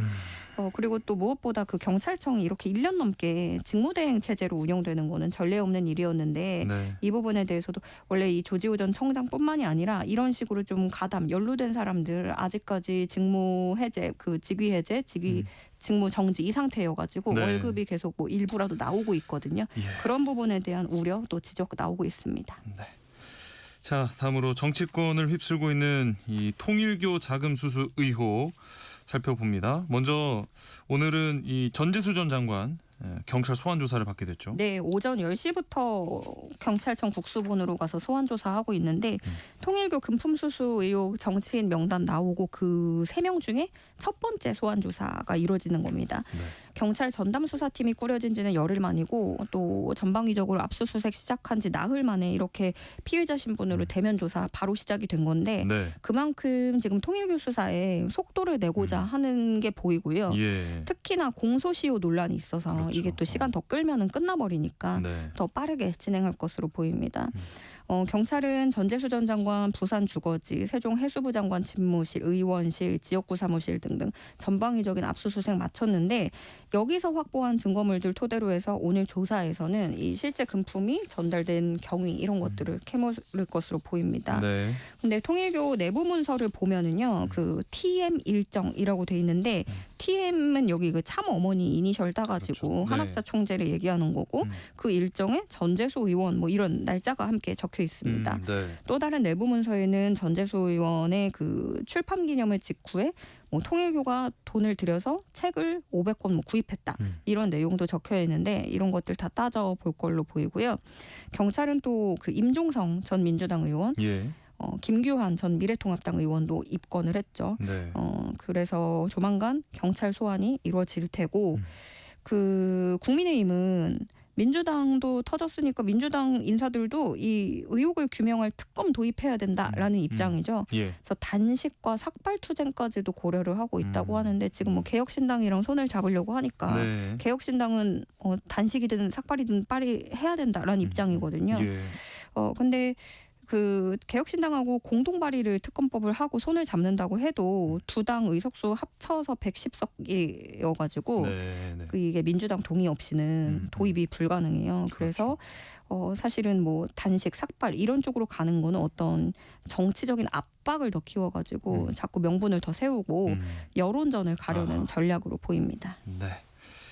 자, 그리고 충청권에서 이 대전과 충남의 통합이 화두로 떠올랐습니다. 이재명 대통령이 제안을 했고 김태흠 충남도지사도 환영한다고 밝혔네요. 네. 그러니까 수도권에 너무 쏠림 현상이 심하고 지방 균형 발전이 필요하다라는 측면에서 이게 얘기가 나온 건데요. 네, 네. 그동안 이 충청권 지역사회에서는 국민의힘 소속 단체장과 의원들 중심으로 이 대전 충남 통합이 추진돼 왔었던 내용이에요. 예.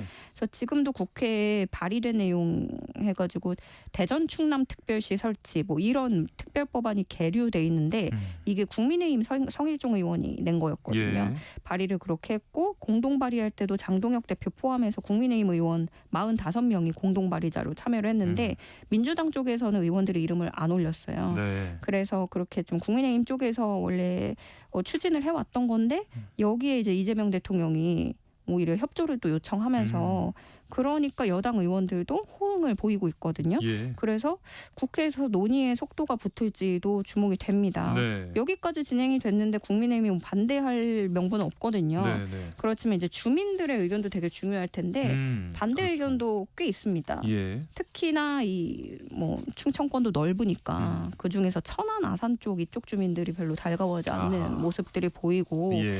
그렇지만 이미 그 통합하자라고 하는 쪽 주민들이 정치권이랑 이렇게 컨택을 한다든가 그런 먼저 움직이는 게 있어요. 네. 그래서 그쪽으로 좀 공론화가 먼저 된 감이 있고 특히 또 대전 제외하고는 나머지 지역들은 뭐 외국인 노동자들이 많고 고령자들이 너무 많고 그런 지방들 그래서 행정 통합을 해야 기반을 같이 이분들이 또 쓸 수 있고 예. 그렇다라는 측면에서는 이게 통합이 필요하다라는 것도 있는 거죠. 네. 그래서 이재명 대통령은 통합의 혜택, 통합을 한다면 통합의 혜택은 시민 모두가 누려야 된다. 그래서 재정분권이나 자치권한에 있어서 수용할 수 있는 최대 범주에서 특례 조항을 살펴봐달라고 당부를 했고 네. 특히 조금 시한이 조금 얘기가 나온 게 지방선거 때 이제 주민들이 투표를 할 때 네, 네. 바뀐 통합된 행정구에서 이렇게 투표를 할 수 있게끔 진행을 네. 하려면 지선 전에 이게 이루어져야 된다는 거예요. 그렇죠. 예, 대통령실은 그 이재명 정부는 정치적인 논리로 공전해 온 대전 충남 통합의 물꼬를 트고 5극 3특 중심으로 지방 정부를 확장해서 균형 성장을 실현하겠다라고 설명했습니다. 네. 자, 그리고 오세훈 서울시장이 이 내부 순환로와 북부 간선도로를 지하화하겠다 전면에 내걸면서 강북 시대로 나아가겠다 밝혔습니다. 네, 강북 횡단 지하도시 고속도로 건설 계획 설명회를 열고 구상을 밝혔어요. 예. 그 서울 서울 강북권을 가로지르는 내부순환로, 또 북부간선도로 20km 정도 되는 구간에 왕복 6차로 지하도로를 새롭게 만들고 네. 개통된 이후에는 기존의 고가도로를 철거한다는 건데요. 네. 그 내부순환로하고 북부간선도로 뭐 여기 이용하시는 분들 워낙 이용자도 많고 네. 진짜. 오가시는 분들은 매일 정말 너무 불편하시긴 할 거예요. 예. 그래서 성산 하월곡 여기 구간이 하루에 13만 대 정도, 네. 예, 하월곡에서 신내 구간이 9만 대 정도 이용을 한다고 하는데 꽉 막히긴 하거든요. 예. 그리고 또 한 가지 이런 문제가 뭐냐면은 어느 지역에서도 항상 문제인 건데 이렇게 도로가 큰 도로가 지상에 있으면 고가들이 자리를 크게 차지하면서 네. 미관상으로도 안 좋지만 네. 안전상에서도 좀 문제가 있을 수 있고 특히나 어떤 지역 단절 문제 주민들이 횡단보도로 바로 건널 수 있는 길을 뺑 돌아서 그렇죠. 가거나 네. 뭐 앞뒤 되게 잘려져 있는 그런 네. 게 있죠. 분절된 그런 것들 보행 환경의 질을 크게 떨어뜨린다. 그래서 뭐 내리면 좋긴 하겠지만 문제는 이제 지하화가 쉬울 리가 없는 거잖아요. 그러니까요. 그것도 네. 서울 시내에서. 네. 그래서 그 과정에서 닥칠 정체 문제, 그리고 땅을 또 너무 많이 파면서 오는 그런 안전 문제 이런 예. 것들도 고려하진 않을 수 없을 것 같고 어쨌든 이런 구상으로 서울시가 아마 이렇게 만들어서 도로 용량을 우리는 10% 이상 상승시킬 수 있다라는 그림을 내놓고 있는 거예요. 네. 여기에다가 좀 정치적인 해석을 조금만 덧붙이자면 이제 표면적으로는 도시 공간을 재편한다, 교통난을 해소한다 이렇게 내세웠지만 정치권에서 바라보기는 조금 다릅니다. 지방선거 앞두고 예. 오세훈 시장의 그런 위기감이 작동된 게 아니냐라는 예. 건데 특히나 최근에 원래는 그렇게 이름값이 크진 않았는데 정원호 성동구청장이 급부상하고 있잖아요. 네. 그러면서 실제로 여론조사에서도 이렇게 좀 밀리는 결과가 나와서 아마 충격으로 다가왔을 것이고 그래서 독주 구도가 흔들릴 수 있다는 불안이 커졌지 않겠느냐 이런 해석이 나옵니다. 네. 자, 마지막으로 국제 뉴스 좀 보겠습니다. 이 일본 정부 고위 관계자가 일본이 핵무기를 보유해야 한다 이런 발언을 해서 좀 파문이 커지는 모양새예요. 네, 일본 정부 안보 정책을 담당하는 총리실 간부가 일본은 핵무기를 보유해야 된다. 중국, 러시아, 북한이 핵무기를 증강하고 일본을 둘러싼 안보 환경이 점차 엄중해지고 있다. 미국이 제공한 핵 우산의 신뢰성에 대해서도 의문이 있기 때문에 일본의 핵무기가 필요하다라는 취지로 얘기를 한 겁니다. 예. 그래서 교도통신이 이 발언을 인용하면서 뭐라고 평가를 했냐면 그래도 일본 매체인데 네. 그 일본이 유일한 전쟁 피폭국이잖아요. 네. 그런 피폭국으로서 핵무기 없는 세계 실현을 위해서 노력한다는 일본 정부 입장에서 현저하게 벗어난 것이다. 그래서 네. 국내외에서 불문하고 반발을 초래할 가능성이 있다. 그러면서 어떤 사례를 또 소개를 했냐면 99년도에 네. 한 의원이 핵무장 발언을 했다가 경질된 사례가 또 있거든요. 방위청에서 예. 차관 자리에서 그런 얘기를 또 언급하면서 일본 매체에서 어떻게 보면 좀 경고성을 메시지를 내는 거죠. 그러네요. 그런데 이미 다카이치 내각은 강한 일본, 예, 방위력도 증강할 것이고 네. 그리고 또 뭐 한국도 핵 추진 잠수함 한다고 하는데 우리라고 못할 거 뭐 있냐. 호시탐탐 이렇게 핵무기 확대 같은 걸 노리는 모습이에요. 사실상 일본은 어떻게 보면은 뭐 핵 보유 국가이기도 하고 그리고 이런 배경에서 또 미국의 움직임도 조금 우리가 예의주시할 필요가 있는데요. 네. 미국에서 어떤 일본의 그런 핵무기 보유 또 자체 핵무장을 긍정적으로 평가하는 분위기가 조성되고 있다라는 겁니다. 네. 가뜩이나 또 지금 뭐 중일 갈등도 있고 예. 그리고 대만 문제도 있고 동아시아 긴장감이 높아지고 있는데 미국의 이런 움직임도 우리가 좀 지켜볼 필요가 있는 것 같습니다. 네. 오늘의 뉴스 여기까지 하겠습니다. 지금까지 조현정 시사평론가와 함께했습니다. 고맙습니다. 네, 고맙습니다.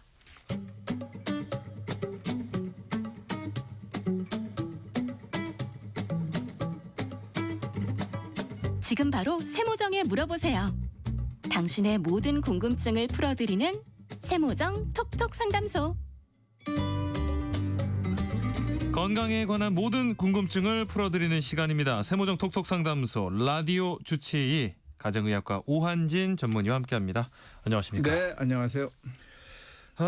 주변을 보면 뭐 아이들 있는 집에서는 막 예방 접종하느라 뭐 바쁘고 꼬박꼬박 챙기는데 성인들은 예방접종을 잘 챙기지 않는 경우가 많은 것 같아요. 그렇다고 성인 예방접종 중요도가 뭐 떨어지는 건 아니겠죠?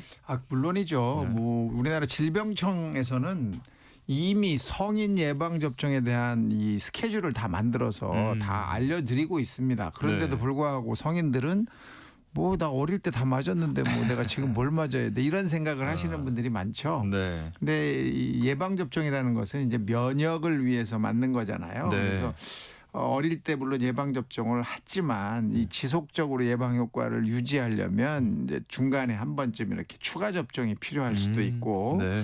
또 소아보다는 성인에서 주로 일어나는 질병들을 예방하기 위해서는 어릴 때가 아니라 성인이 돼서 맞아야 되기 때문에 예. 또 그런 예방 접종이 있고요. 또 특정한 전염성 질환을 이 위험성이 높다, 네. 발병할 것 같다 이럴 네. 때는 또 그거에 따라서 또 맞아야 되기 때문에 네. 성인들도 반드시 예방 접종을 하셔야 됩니다. 예방 접종은 우선 질병에 걸리지 않도록 하는 최선의 방법이고 네. 뭐 질병 때문에 생기는 합병증을 예방하기 위한 최선의 역시 방법이기 때문에 정말 꼭 하셔야 됩니다. 꼭꼭꼭꼭 강조를 해주셨습니다. 자, 그래서 세모정 톡톡 상담소 라디오 주치 오늘은요, 이 건강한 노후를 위한 필수 보험과도 같은 성인 예방 접종에 대해서 알아보겠습니다. 예방 접종 관련해서 궁금한 점 있으신 분들 문자로 참여해 주시면 상담도 해드리고요. 추첨을 통해서 따뜻하게 드실 수 있는 커피와 베이글 모바일 쿠폰 보내드리겠습니다. 문자 보내실 곳 샵 9730번입니다. 짧은 문자는 50원, 긴 문자는 100원의 정보 이용료가 있고요. 콩 게시판 KBS 라디오 유튜브 채널 통해서는 무료로 참여하실 수 있습니다. 일단 이 매년 맞아야 하는 이 독감 예방 주사부터 좀 짚어보면요. 네. 뭐 뉴스로도 막 자주 전해드리지만 주로 뭐 9월에서 11월 사이에 맞으시면 좋습니다 말씀을 드리는데 아직까지 안 맞으신 분들이 계시거든요. 지금이라도 맞는 게 좋을까요? 맞아야죠. 지금이라도 안 늦었습니다. 네. 예, 원래 이제 뭐 9월부터 11월에 맞아라 하는 것은 겨울 동안에 이제 독감이 많이 유행을 하기 때문에 네. 겨울철을 예방하기 위해서 또 예방 접종 기간이 그때 시작하는 이유는 한 4개월 정도 유지되기 때문에 그러는 거예요. 그래서 네. 9월에 맞으면 뭐 4개월 정도 유지를 하면 겨울이 거의 지나가고 그렇죠. 3월 달이 되기 시작하니까 이제 그렇게 하는데 네. 최근에는 봄까지 이 독감이 유행을 하거든요. 그래서 예. 늦더라도 계속 맞아라라고 이제 자꾸 권장을 하고 있는 이유는 계속 늘어날 수 있기 때문에 그래요. 한번 걸리면 본인도 괴롭지만 뭐 산업성도 많이 떨어지잖아요. 우선 네. 뭐 직장을 못 나갈 그렇죠. 수도 있고 학교도 못 가게 되고 또 네. 다른 사람한테 감염을 시킬 위험성도 높아지기 때문에 맞아서 본인의 건강도 빨리 회복하시고 또 합병증도 없고 남한테 피해 주는 것도 예방할 수 있기 때문에 반드시 네. 하셔야 됩니다. 네.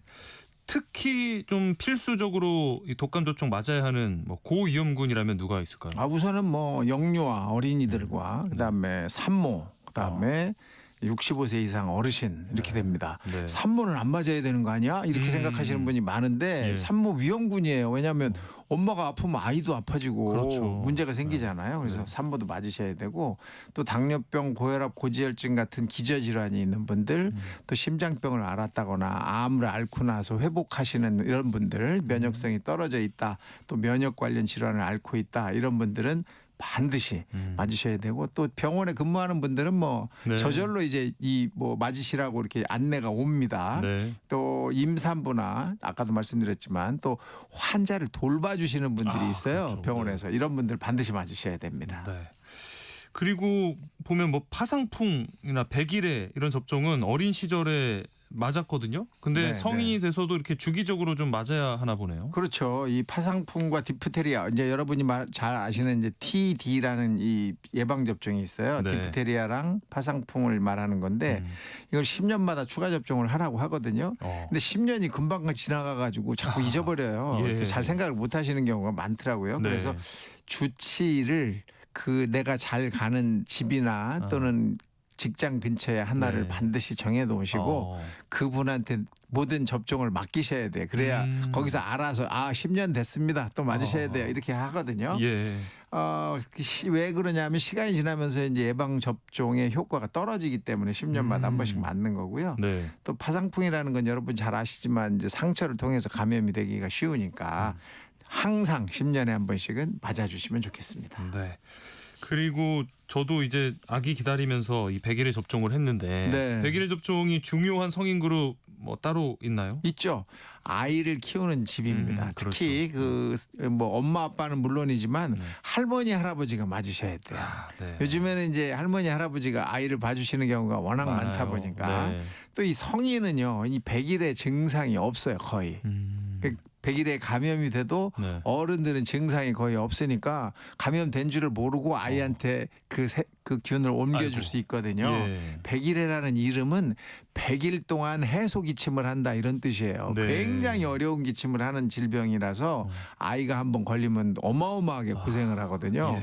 그래서 어른들은 증상이 없으니까 나 안 걸린 것 같아 이렇게 생각하지만 아이가 그렇게 시작이 돼서 한동안 지역별로 유행을 한 경험이 있습니다. 그래서 네. 이걸 이제 꼭 맞으시라 이렇게 말씀을 드리는 거니까 아이를 위해서 반드시 맞아주시면 좋겠습니다. 네. 자 그리고 성인 사망률이 좀 높은 질환으로 폐렴이 있는데 그럼요. 네, 폐렴구균 예방 접종 그러면 모든 성인이 맞으면 될까요? 다 맞아야죠. 다 맞아야죠. 될 수 있으면 이제 내가 만약에 면역력이 떨어졌다 또 나이가 조금 더 들었다 50세 이상이다 이러면 한 번쯤 생각을 해보셔야 되는데 네.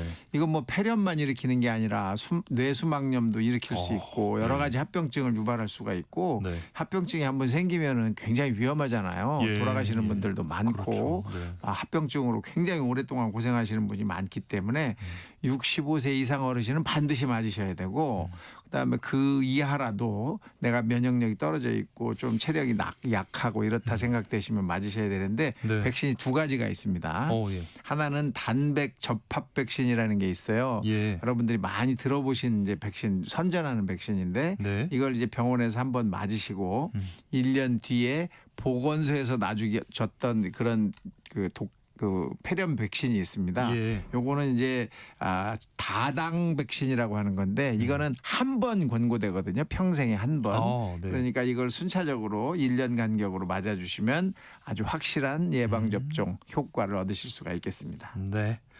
그리고 이 통증이 어마어마하다고 유명한 대상포진. 네네. 얘기만 들어도 무서운데 대상포진 예방 접종은 그럼 뭐 언제부터 맞아야 될까요?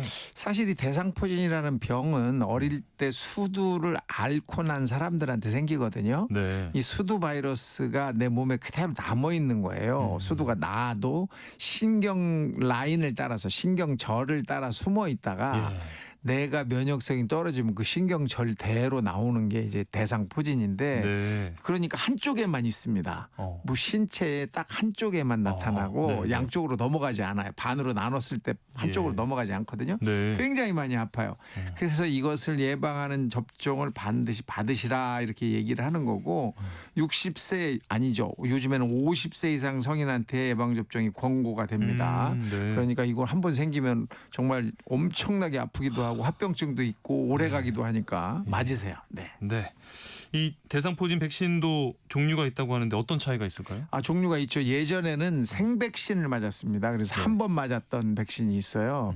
근데 이것은 시간이 지나면서 예방접종 효과가 뚝뚝뚝 떨어져서 한 10년 정도 지나면 많이 떨어지거든요. 50% 이하로 내려갑니다. 아이고, 네. 그런데 요즘 나오는 이제 재조합 백신이라고 하는 것은 2번을 맞아요. 네. 2개월 간격으로 2번을 맞게 되는데 이거는 돌아가실 때까지 예방접종 효과가 남아 있습니다. 네. 그렇기 때문에 이걸 요즘에는 이제 추천을 많이 해드리고 이걸 맞도록 권장을 하는데 많이 아파요. 그렇군요. 이게 2번 맞는데 2번 다 많이 아파요. 그래서 맞기 전부터 이미 이제 안 아프게 하는 뭐 그 통증 예방 약들 이런 걸 미리 먹고 그래요. 그리고 맞는 것을 권장할 정도로 조금 아프긴 합니다. 겁나는데요. 예. 근데 하여튼 평생을 그 효과가 있으니까 맞으셔야죠. 대상포진이 발현되면 훨씬 더 아플 거기 때문에 그럼요. 백신을 맞으셔야겠습니다. B형 간염 같은 경우에 과거에 또 흔했지만 항체가 없는 성인이라면 어떻게 대비해야 될까요? 요즘에는 뭐 이런 분들 찾기가 좀 어렵기는 해요. 항체 없는 분들이 거의 없는데 그래서 B형 간염 예방 접종을 위해서는 우선 항체가 있는지 이걸 이제 확인해야 돼요. 항원 항체 검사를 해보고 둘 다 없다 그러면 이제 예방 접종을 하세요라고 이야기를 드리는데 나 예전에 3번 맞았거든요. 이런 분들이 꽤 많아요. 네. 맞았는데 항체가 안 나오는 분들이 있거든요. 예. 이런 경우에는 그냥 지켜보는 걸로 인정을 합니다. 왜냐하면 맞아도 항체가 만들어지지 않거나 네. 표시가 나지 않는 경우가 있다라고 돼 있어서 네. 3번을 확실하게 맞았다는 증거가 있으면 더 추가 접종을 하지 않는 걸로 넘어가고 있고 네. 와 그런 경험이 없다. 나는 3번 맞아본 적이 없다. 이러면 반드시 3번 접종을 하셔야 합니다. 네. A형 간염 같은 경우는 어떤가요? A형 간염은 이제 주로 어릴 때 걸리는 간염이에요. 그래서 이제 뭐 조금 그 오염된 음식을 통해서 주로 감염이 되는데 한번 감염이 되고 나면 A형 간염 항체가 평생도록 내 몸에 남게 됩니다. 예. 그래서 어릴 때 이런 간염을 한번 앓고 지나가신 분들은 예방 접종이 필요 없어요. 평생토록 예방 접종 효과가 똑같이 있으니까. 네. 그런데 너무 깨끗이 살아서 너무 정말 부모님이 하도 이 애지중지하면서 어렵게 살지 않아서 네. A형 간염 그 걸린 적이 바이러스가 내 몸에 들어오지 않았다. 이런 사람들은 네. 항체 검사를 해본 다음에 맞으셔야 돼요. 성인이 돼서도 한번 걸리면 굉장히 오랫동안 고생하실 수도 있고 네. 합병증도 생기실 수가 있고 어이구. 아주 문제가 돼서 간 부전 이런 게 오실 수도 있거든요. 네. 그래서 만약에 항체가 없으면 맞으셔야 합니다. 네. 그리고 이 자궁경부암 백신 같은 경우에 네. 이 뭐 젊은 여성만 맞는 거 아니야라고 생각하실 수 있는데 이게 보니까 남성도 맞아야 하더라고요. 왜냐하면 이제 이 자궁경부암 백신은 남녀가 서로 전달을 해줄 수 있기 때문에 그래서 남성뿐이 여성뿐이 아니라 남성도 맞아라라고 이제 이야기를 하고 있고 네. 아마 우리나라도 남성을 이제 보험으로 아마 해주실 거로 이제 곧 생각이 돼요. 예. 호주나 뉴질랜드 같은 경우에는 남자 여자 모두 다 맞추는 형식으로 돼 있거든요. 예. 왜냐하면 그렇게 맞아야 자궁경부암이 발생하지 않는다는 게 확실하게 인정됐고 확인이 됐기 때문에 그렇습니다. 성별에 관계없이 20대 성인은 접종을 하도록 권고를 하고 있는 거죠. 네. 반드시 파트너를 생각해서라도 접종을 하시는 게 좋겠고 여성의 경우에도 나 이제 나이가 많이 들어서 내가 뭐 이제는 뭐 꼭 맞아야 돼 이런 생각을 하시는 분들도 있는데 네. 그런 분들도 혹시 감염이 돼서 문제가 생기실 수가 있기 때문에 맞아두시는 게 더 좋습니다. 네. 이 예방 접종 하기 전에 특별히 좀 주의해야 할 사항이나 뭐 피해야 될 것이 있을까요? 우선은 이제 그날의 컨디션이죠. 주사 맞는 날 내가 막 아프다, 소화가 안 된다, 막 토했다, 설사했다, 뭐 열이 난다 이런 경험이라면 그때는 안 맞으시는 게 좋습니다. 왜냐하면 내 몸이 힘든데 거기에 또 힘들게 예방 접종을 꼭 해가지고 더 고생하시는 것보다는 컨디션이 회복된 다음에 맞으셔도 되고 또 간격이 내가 꼭 이번 달에 맞아야 되는데 나 이거 오늘 컨디션이 안 좋아도 꼭 맞아야 되는 거 아니야? 아닙니다. 조금 지나서 맞으셔도 전혀 문제 없으니까 조금 천천히 컨디션 회복하신 다음에 맞으시는 걸 권장하고요. 예. 또 어떤 약물에 문제가 생기거나 또는 나는 알레르기가 있어 이럴 때는 의사 선생님한테 반드시 보고를 하셔야 돼요. 이거 문제가 있었어요. 이렇게 한 번쯤 말씀해 주시는 게 좋겠고 네. 또 풍진이라는 예방 접종이 있어요. 이거는 생백신이라고 그래서 살아있는 세균을 집어넣는 거거든요. 예. 그래서 이 4주 동안은 피임을 하셔야 됩니다. 아기가 생기면 어려워요. 그래서 그럴 수 있습니다. 네. 혹시 모를 부작용이나 후유증에 대한 걱정도 있을 것 같아요. 뭐 부작용이라고 하는 것은 이제 주사 맞은 부위가 이제 붓거나 또는 통증이 생기거나 뻘겋게 발적이 생기는 이런 경우가 있는데 대부분은 뭐 그냥 바로 사라지기 때문에 너무 걱정하시지 말고 또 알레르기 반응이 나타나도 금방 사라져요. 근데 급성 알레르기로 이제 쇼크가 오거나 뭐 호흡곤란, 혈압 저하 이런 게 생겼을 때는 이제 반드시 치료를 받으셔야 되니까 항상 예방 접종 할 때마다 내가 혹시 그런 문제가 있는지를 한 번쯤 보고 그래서 맞은 다음에 한 30분은 병원에 머무시다가 가시도록 권장을 하고 있습니다. 네. 오늘은 성인 예방접종의 중요성과 또 종류를 자세히 알아봤습니다. 관련해서 궁금한 점 있으시다면 계속해서 문자 보내주시기 바랍니다. 문자 보내실 곳은 샵 9730번이고요. 짧은 문자는 50원, 긴 문자는 100원의 정보 이용료가 있고요. 콩 게시판 KBS 라디오 유튜브 채널 통해서는 무료로 참여하실 수 있습니다. 아리아나 그란데의 라스트 크리스마스 듣고 와서요. 청취자 상담 이어가겠습니다. 아리아나 그란데의 라스트 크리스마스 함께 들어봤습니다. 청취자 문자 상담으로 이어가겠습니다. 3312님.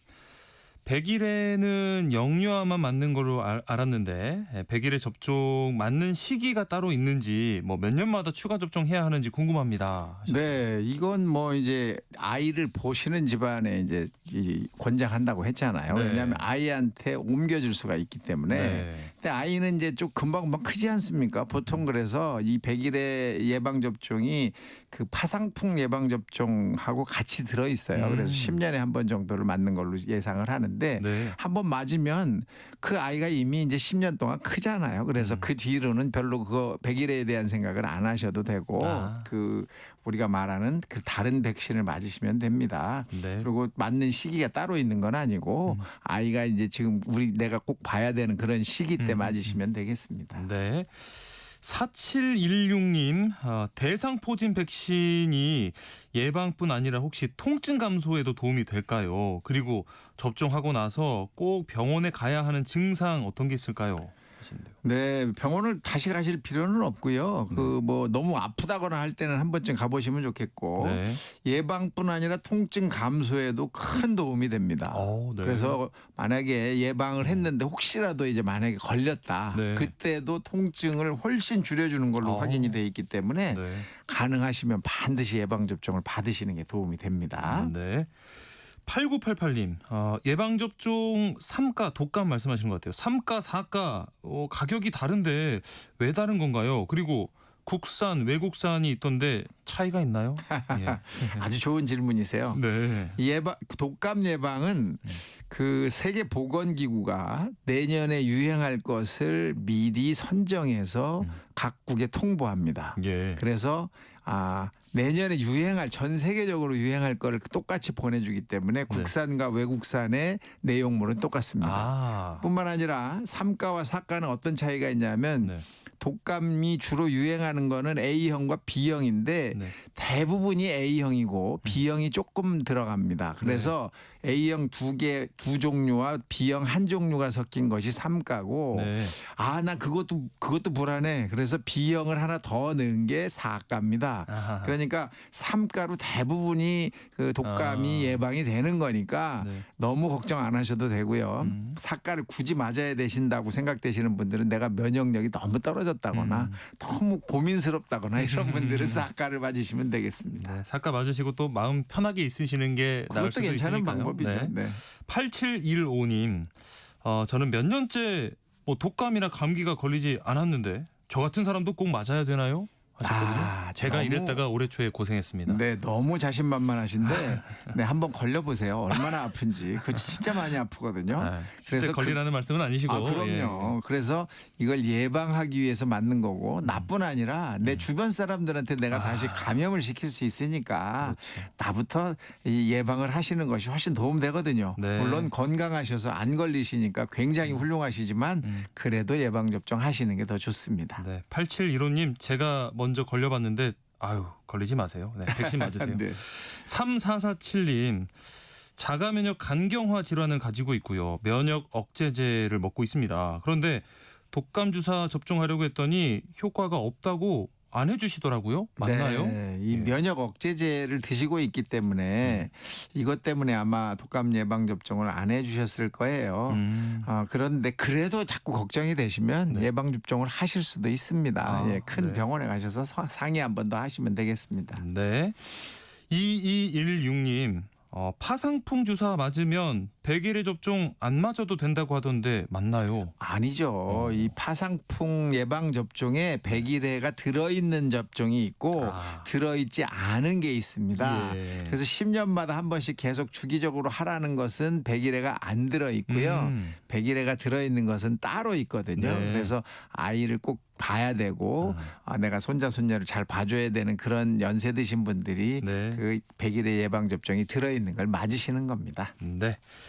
오늘 문자 보내주신 분들 가운데 3312님, 4716님, 8988님, 8715님, 3447님 모바일 쿠폰 바로 보내드리겠습니다. 세무정 톡톡 상담소 라디오 주치 오늘 여기까지 하겠습니다. 가정의학과 오한진 전문의와 함께했습니다. 고맙습니다. 감사합니다.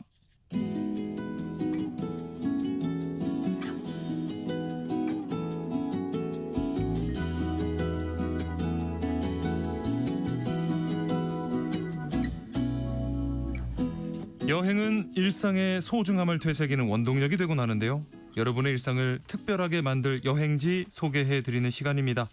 여행 안내서 매일경제 여행플러스 장주영 편집장과 함께합니다. 안녕하십니까? 안녕하세요. 네. 저는 TMI지만 산과 바다 중에 산을 더 좋아하는데 아하. 그래도 겨울에는 바다가 더 낫지 않나 하는 네. 편이거든요. 특히 왜냐하면 바다를 딱 가면 그 너른 품으로 이렇게 안아주는 그런 느낌이 나서 너무 좋거든요. 오늘 이 바다의 곁에 푹 안겨본다고요. 네. 사실 저랑도 비슷하신데요. 네. 저도 산보다는 바다가 더 좋은데. 저는 산이 더 좋아요. 그렇죠. 네. 저 반대신데요. 근데 저는 바다가 더 좋은데 네. 그 이유가 산은 계속 올라갔다가 내려와야 하니까. 그렇죠. 네. 근데 그래서 너 힘들잖아요. 네. 근데 또 바다는 그냥 가기만 하면 언제나 받아주잖아요. 그렇죠. 네. 받아주는 바다. 네. 그래서 그 너른 품을 내준다. 그런 뜻에서 전 바다가 더 좋은데요. 네. 그러다 보니까 산에 관련한 노래도 많지만 바다 관련한 노래도 굉장히 많습니다. 그렇죠. 특히 이즈음의 네. 겨울 바다로 가자로 시작하는 겨울 바다. 얼마나 좋습니까? 네. 이런 노래 들으면서 겨울 바다로 한번 떠나보면 다시는 그 산 생각이 안 날 정도로 그런 여행의 감을 받으실 수 있는데요. 네.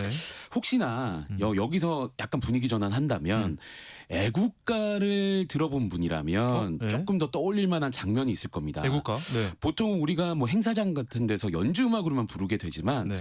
이 애국가가 나오는 영상을 보시면 네. 동해물과 할 때 딱 나오는 영상이 있습니다.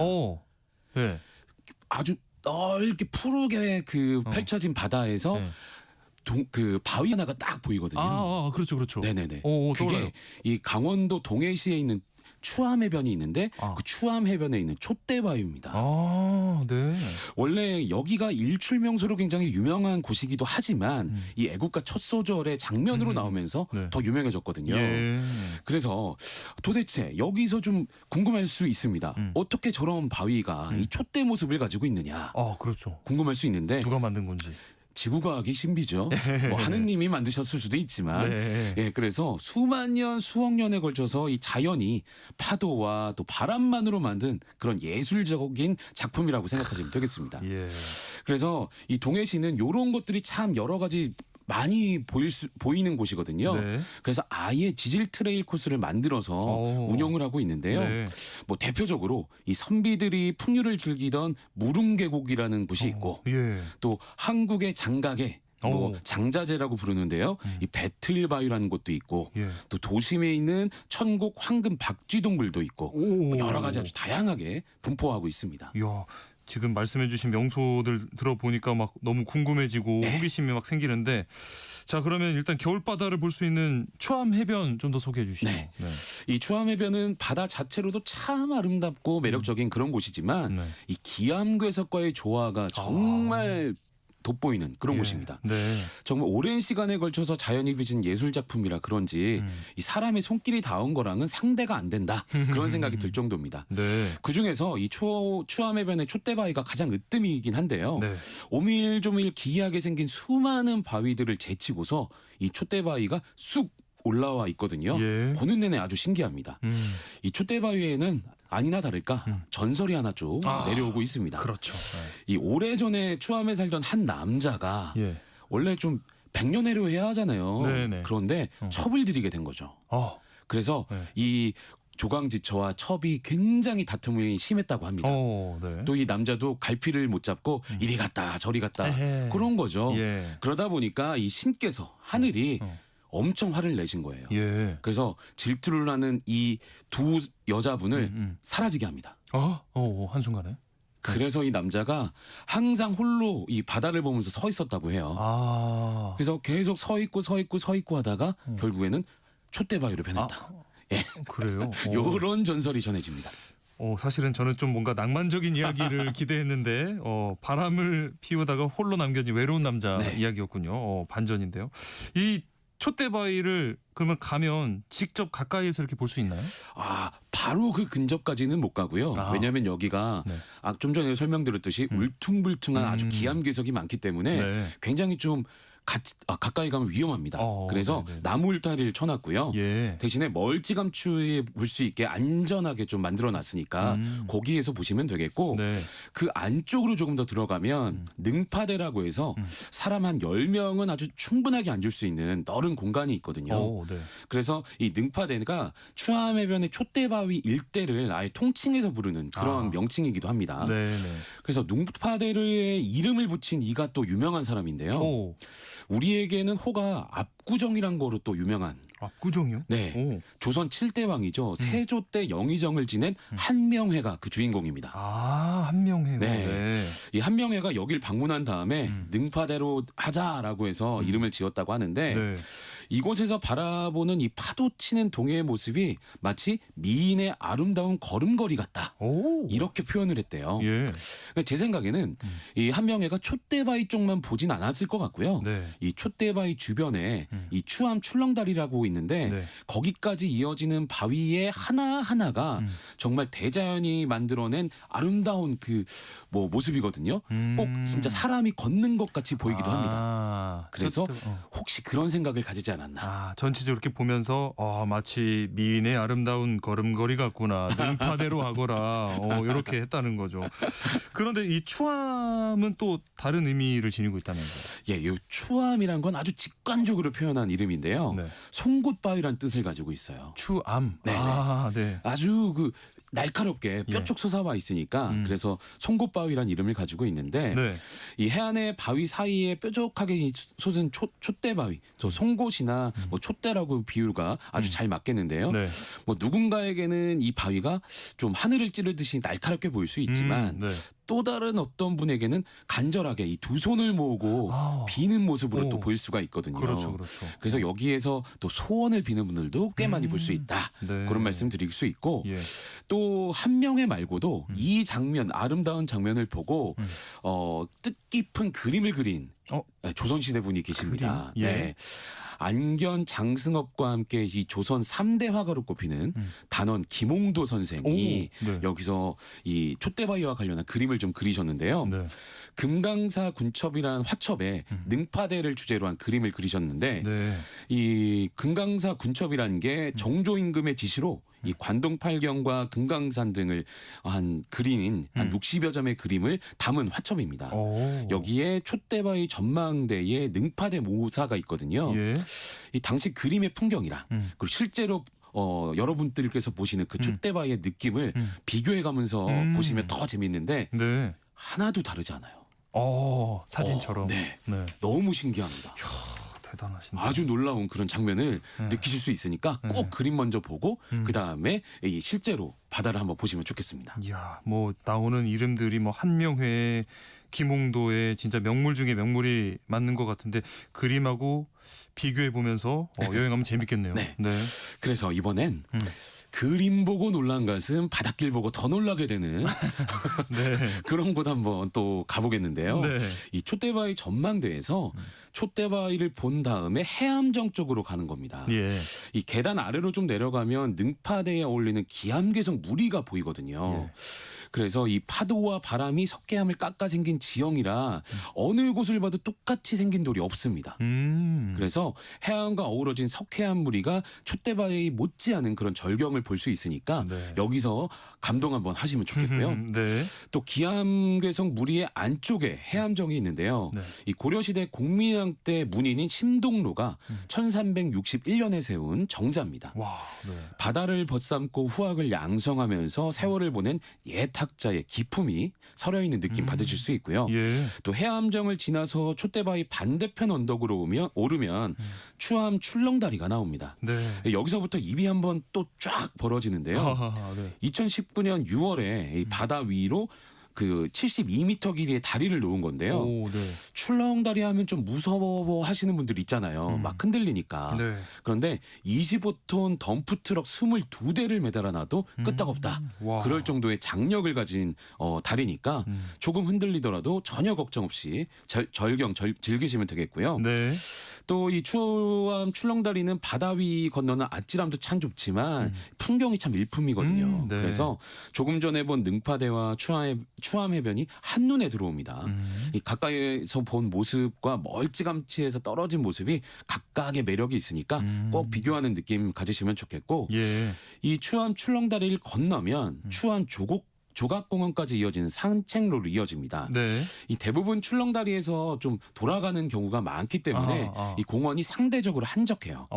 그래서 소나무 산책로를 지나면 여러 작가들의 작품이 전시되어 있는데 한 30점 정도 전시를 하고 있습니다. 예.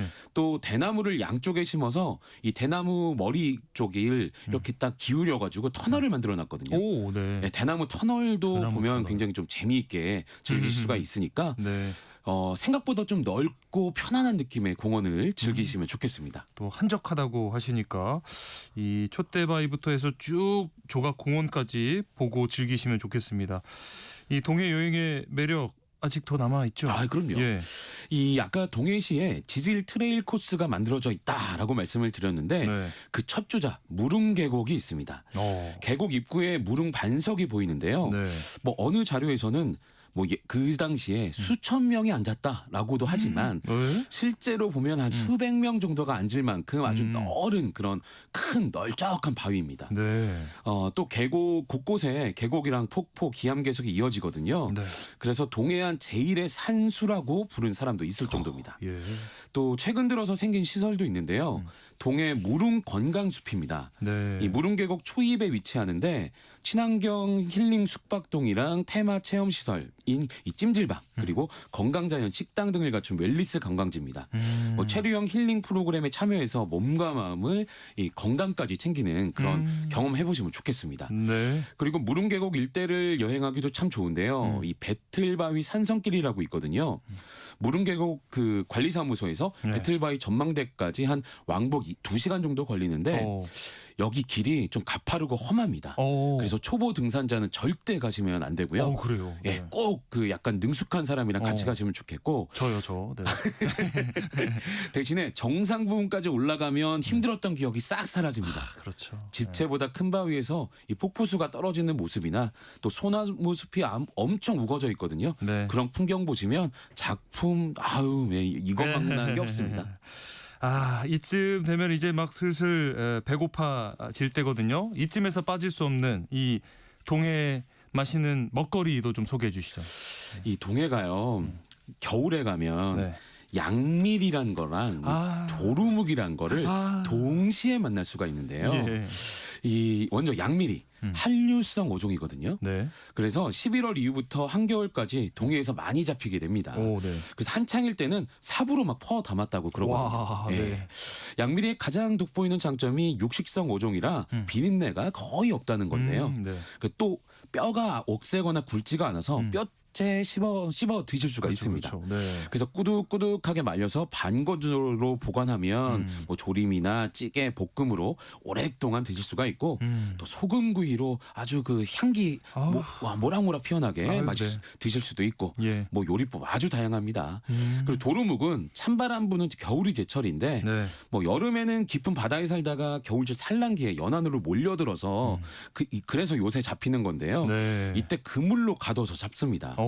도루묵은 찌개나 뭐 또 조림으로 칼칼한 맛을 낼 때 가장 어울리는데요. 네. 연탄불 석쇠에 올려서 노릇노릇 구워 먹는 거 그게 저는 아주 최고 일품이다 말씀드릴 수 있겠습니다.